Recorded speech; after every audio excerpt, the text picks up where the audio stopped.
مشاهدي الأفاضل، أسعد الله أوقاتكم أينما كنتم بكل خير. أحييكم وفي مالي نشرة أخبار المساء من الفضائية الإريترية، أستهلها بأبرز العناوين.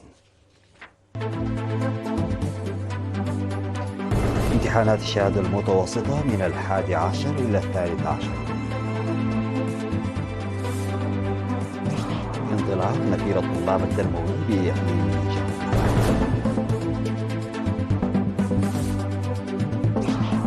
الجالية الإريترية في كسلا تحيي حفل الاستقلال 34.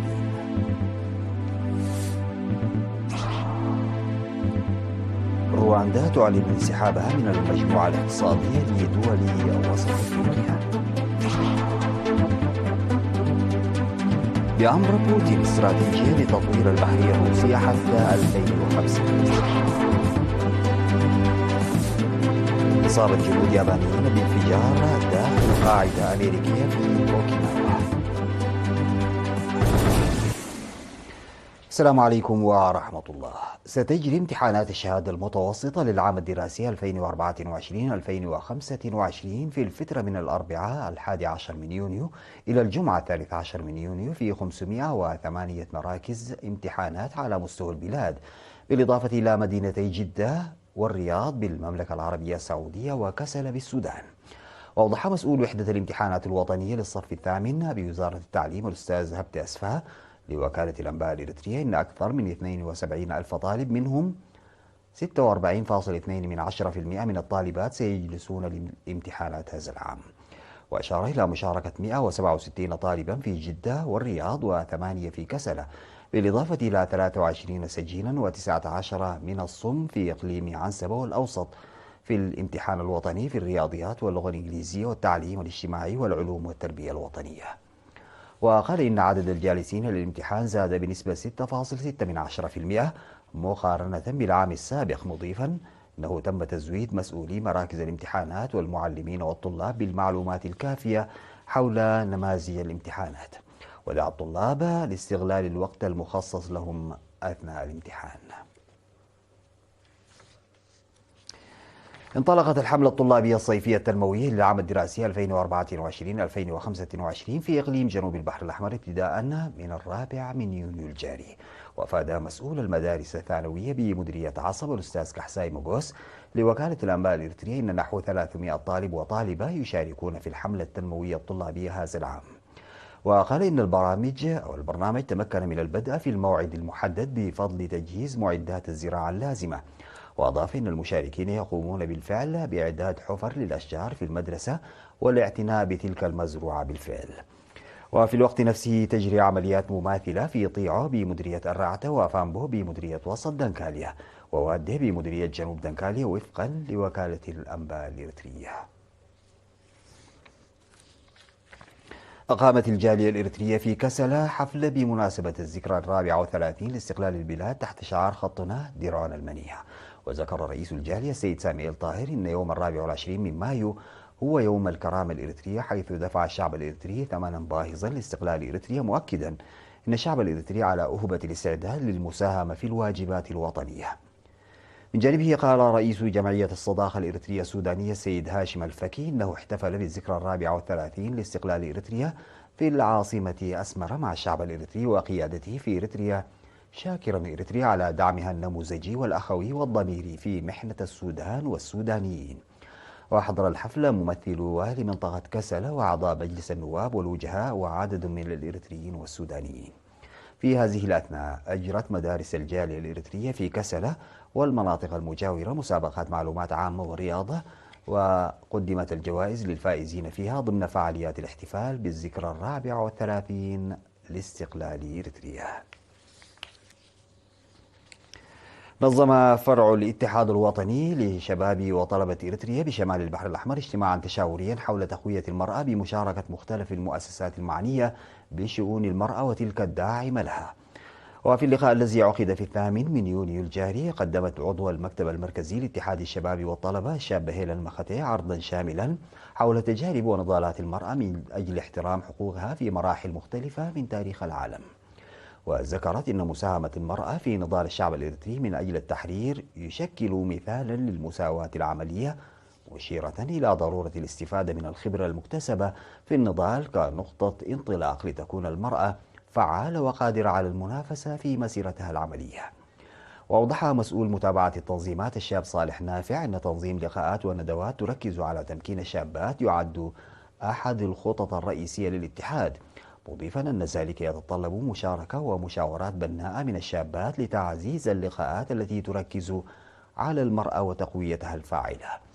وقدم المشاركون في الختام اقتراحات وتوصيات لتعزيز لقاءات مماثلة مع الشابات وإنشاء منصة للنساء المثاليات لمشاركة تجاربهن في مكان العمل. تلقى 163 من منتسبي القيادة الوسطى في قوات الدفاع بينهم 31 امرأة دورة تدريبية مهنية في مختلف المجالات. وذكر في مراسم التخريج في 8 يونيو أن التدريب الذي استمر ل3 أشهر شمل الثقافة والتوثيق والموسيقى والتأليف الموسيقي والدراما والتصوير والمونتاج والصوت والرقص، بالإضافة إلى مدربي كرة القدم والطائرة والدراجات وكرة السلة وألعاب القوى والتحكيم. وأوضح المشرفون على التدريب أن التدريب العملي والنظري هو استمرار لتلك التي يتم تنظيمها من وقت لآخر لتعزيز القدرة والكفاءة المهنية لأعضاء قوات الدفاع، داعين المتدربين للمساهمة في تطوير الأنشطة الثقافية والرياضية بالتدريب الذي تلقوه. ودعا حاكم إقليم عنسبة السفير عبد الله موسى في مراسم التخريج منتسبي قوات الدفاع لتطوير أنفسهم مهنيا لكونه من أهم قيم الجيش. وشهدت مناسبة التخريج عرضا ثقافيا قدمته فرقة زارا الفنية. بعد الفاصل سعادتي أعود بالأخبار الخارجية.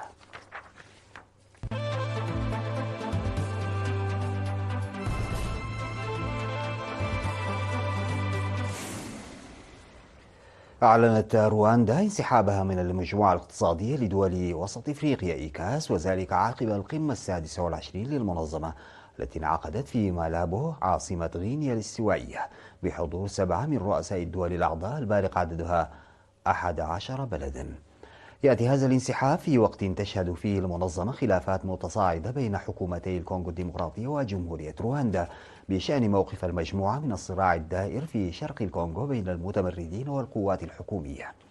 وبررت كيغالي انسحابها بعدم تمكينها من تولي الرئاسة الدورية للمنظمة، معربة عن أسفها لما وصفته بتسييس المجموعة واستغلالها من قبل جمهورية الكونغو الديمقراطية بدعم من بعض الدول الأعضاء. ولم تستجب الدول الأعضاء لطلب رواندا بنقل رئاسة المجموعة إليها، وجاء في البيان الختامي للقمة: قررنا تأجيل انتقال الرئاسة الدورية للمجموعة إلى جمهورية رواندا حتى موعد لاحق، وتم الإبقاء على فخامة الرئيس تيودورو أوبيانغ نجيما رئيسا دوريا للمجموعة لعام إضافي. ذكرت وكالة الإعلام الروسية أن الرئيس فلاديمير بوتين وافق على استراتيجية جديدة لتطوير البحرية الروسية. ونقلت الوكالة عن المسؤول بالكرملين نيكولاي باتروشيف القول إن بوتين وافق على استراتيجية جديدة لتطوير البحرية الروسية حتى عام 2050. وهذه هي المرة الأولى التي يتم فيها اعتماد وثيقة من هذا النوع في التاريخ الحديث، حسب ما أفاد مساعد الرئيس نيكولاي باتروشيف. وأشار باتروشيف إلى أن الوثيقة تقدم تقييما لحالة وقدرات القوات البحرية مع الأخذ في الاعتبار خبرة العملية العسكرية الخاصة، كما تسيغ متطلبات التكوين القتالي المستقبلي للأسطول. أصيب 4 من أفراد قوات الدفاع الذاتي اليابانية في انفجار بمستودع لتخزين الذخيرة داخل قاعدة كادين الجوية التابعة للجيش الأمريكي في أوكيناوا جنوبي البلاد. وقالت وزارة الدفاع اليابانية إن الانفجار وقع أثناء استعداد أفراد قوات الدفاع الذاتي للقيام بعمليات تفكيك قنابل. يذكر أن المنشأة داخل قاعدة كادينا تستخدم لتخزين الذخيرة غير المنفجرة مؤقتا، وتضم أوكيناوا معظم المنشآت العسكرية الأمريكية في اليابان. ضرب زلزال عنيف بلغت قوته 6.3 درجات على مقياس ريختر العاصمة الكولومبية بوغوتا، ما أدى إلى اهتزاز المباني وإطلاق صافرات الإنذار في أنحاء المدينة، وفقا لما أفاد به المعهد الجيولوجي الأمريكي لرصد الزلازل. وأوضح المعهد أن الهزة الأرضية وقعت قرب مدينة باراتيب وينو الواقعة في وسط كولومبيا على بعد نحو 170 كيلومترا من شرق العاصمة. وشعر السكان بالزلزال بقوة، حيث هرع كثيرون إلى الشوارع مذعورين، فيما انتشرت على وسائل التواصل الاجتماعي مقاطع فيديو تظهر أضواء متأرجحة وأثاثا يتحرك داخل المنازل. يذكر أن وسط كولومبيا يعد من المناطق ذات النشاط الزلزالي المرتفع، ففي عام 1999 ضرب زلزال بلغت قوته 6.2 درجة منطقة قريبة من أنسير مانيويفو، ما أسفر حينها عن مقتل نحو 1200 شخص. سادتي، ختاما لنشرة الأخبار إلى حضراتكم تذكير بأبرز العناوين. امتحانات الشهادة المتوسطة من 11 إلى 13 من يوليو. انطلاق نفير الطلاب التنموي في إقليم جنوب البحر الأحمر. الجالية الإريترية في كسلا تحيي حفل الاستقلال 34.